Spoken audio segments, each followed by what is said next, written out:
Hello and welcome back, everybody. This is David Ackers from Black Dragon Modern Combat.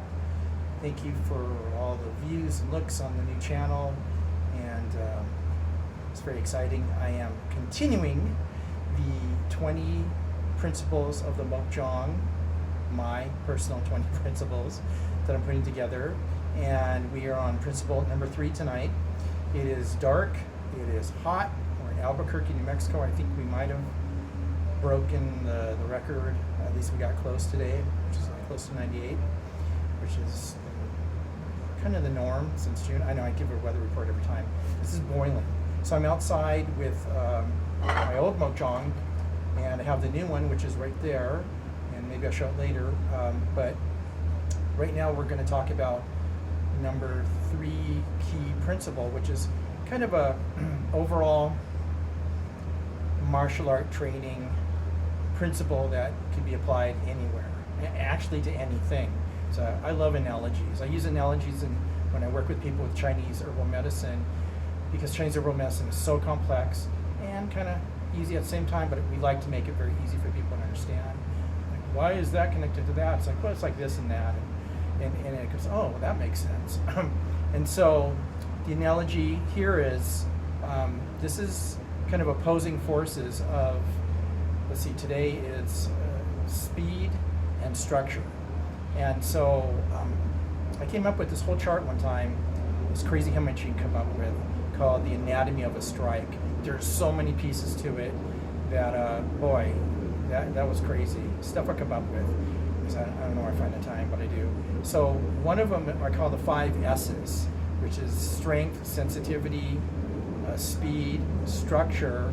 I was like, well, where's the last one come in, which is the one I'm really, to me, is the overall end result.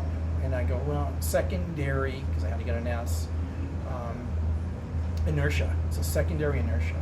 So taking something, rolling through, and leading it into the next movement or next idea, next situation, whatever that may be. Now, so these are 2 opposing ideas. And you know, it's dark out, but this is more thinking than me showing you on the Mook Jong, but I'll do it.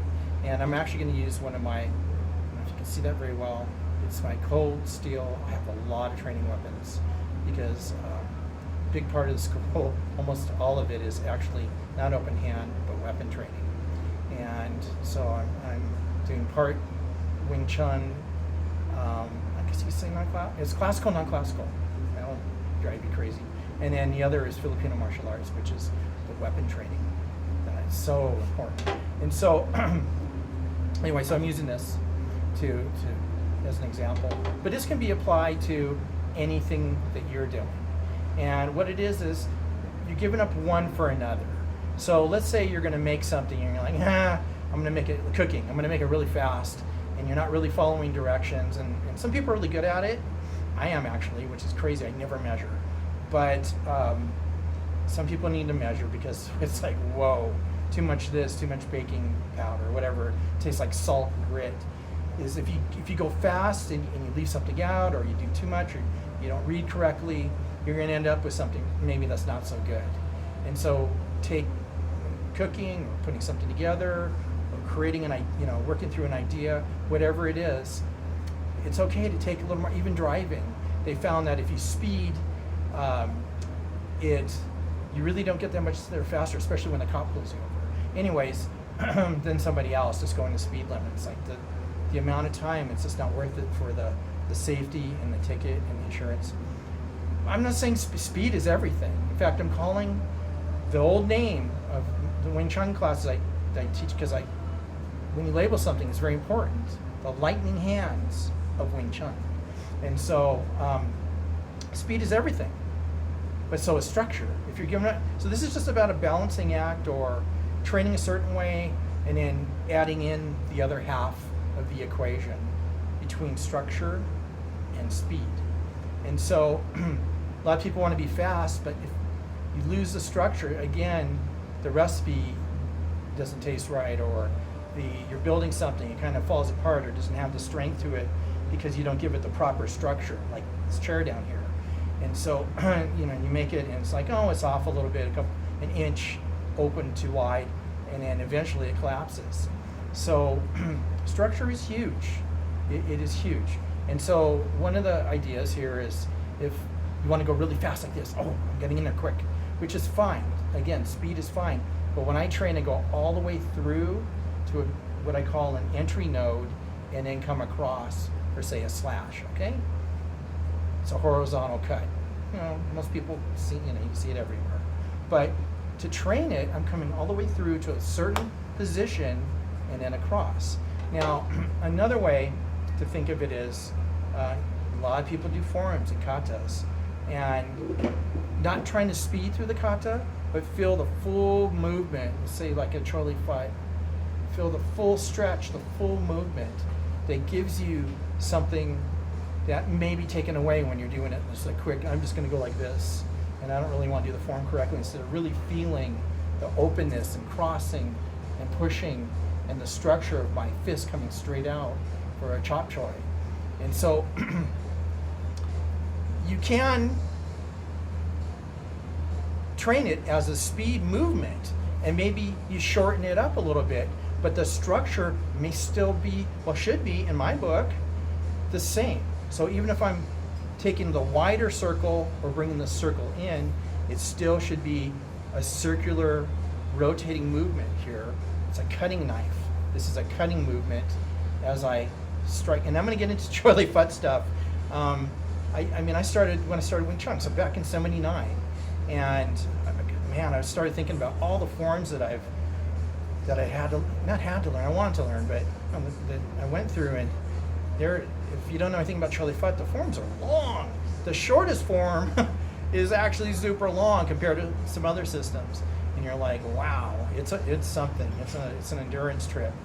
And one of the reasons is that, again, one of my favorite Sifus said, and made me aware of so many little things that weren't so little. He said, this is a multiple combat, two things. And the same thing with Wing Chun, but a little different, which is more, I guess, see, I don't want to say that. I don't do absolutes. Not here, no absolutes. But it just seems like more of a one-on-one, I'm doing this. But Charlie Futt is, at least in the sense of mentally training, it's for multiple people. So so it was like one against 8, 1 against 10. So it's a different mindset, and that's a whole nother thing, mindset. But Charlie Futt's just different. And in that way, or at least that's an attribute of it. But a lot of people think that everything in Charlie Futt is a very long system where it's kind of a funny picture, but striking, it's like you're hitting something at the very end of your strike. That's absolutely ridiculous. Both systems, people say, this is a short system, this long system, that makes no sense. Some things are long, some things are short, in the sense of striking distances. So there's all the distances. In Charlie Futt, you may have just a quick chop choy right here, a stop and a rotation, which if you train the Mook Jong, which I believe in, it's something you feel, you don't see. Pain. It's like love, and it's like other emotion. You don't really see it, but it's there. And so this rotating, it's in so many of the forms here, Jong, okay, that you need to train that part of your entry. This is an entry. So rotating 45-degree upward, but it can start very low, come upwards. It's very odd. And so, or it's a catch. Even this is like a knot, we call it knot sow. A catch and a pull and a rotation, very fast. And so it's sort of like lap sow, but it's not. This is very fast. And so that movement, again, you're connecting all the different parts of your body, your chi, your footwork, your structure within your bone structure, your arm structure pointing and pushing through. It's just exactly the same as a vertical punch. So our bodies work certain ways, and they work correctly certain ways. That's one of them, especially with the vertical punch and lining up the bone structure. When Charlie Futt, you're really rotating. You train to really rotate. By the way, it's very good for you. It opens up, going back to Chinese medicine, it opens up blocked areas, blocked qi, blocked fluids, blocked heat, just blockages. So you feel really good. It's very much like a yoga or Tai Chi, but to me it's even more. I call it accelerated Chi development when you go through these forms. There's really nothing like it. So anyways, let's go back to the idea of structure. So I'm training structure. I'm just going to go like this and do a crappy punch that hooks around and maybe not really rotate this hand. And because I just want to punch. I just want to be fast. But going through the structure properly and inputting speed behind it, then you marry the two. So one isn't more important than the other. It should always go perfect structure but no speed. That's ridiculous. I'm not saying that. I'm saying don't sacrifice one for the other. And so that's really what this video is about. Not sacrificing your training, your structure, your positions, just to look fast, to be fast. But then again, don't train slow all the time and never put speed and power, or whatever you want to call it. Power actually is speed. People don't know that strength and power are two different things together. So I see a lot of sloppy, slow, and I'm just going like this. And it's like you're missing the whole point of so many pieces if you're not training with the correct intent. I guess that's a word, such a kind of overused word, but it's a great word for here. The proper intent and proper, I guess that's it. I say mindset, intent. Mindset, that's a little bit different, but they're kind of the same. Intent's about something you want out of something, and mindset's how you're going to get there. And so anyways, this is video number principle number 3, structure versus speed. So this is more of a mental one, just to think about it in your training. Are you being sloppy? Are you getting tired and being sloppy? Maybe you should slow down. And then maybe think about if you're not really properly structuring, even like a hook. I'm going to do a video series, it'll be a shorter one, on power striking on, I think you can see it right there, on the wrecking ball. That thing is nasty. And that's another, either you do or you don't. And if you don't have structure, let me tell you this, you're gonna hurt yourself. So if you want speed, you better have structure before speed.